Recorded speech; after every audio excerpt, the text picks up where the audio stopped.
So, nakita niyo po yung sequence of events. Tandaan po ninyo, nung panahon ni dating Pangulong Rodrigo Duterte, may mga pinangalanan siyang mga tao.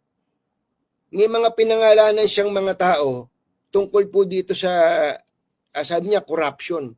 Pero meron ba siyang naipakulong na corrupt noon, nung panahon niya?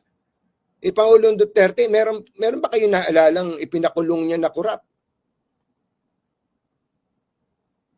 Hindi ako, baka naman nalimutan ko lang. Meron ba? Wala.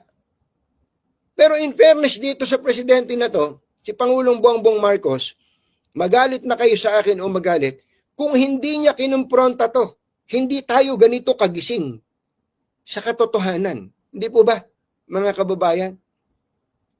Kung hindi ginawa ni Pangulong Bongbong Marcos tong mga pinagagagawa niya na to, hindi sana tayo mulat na mulat ngayon, galit na galit ngayon, na meron palang ganitong klase ng sistema.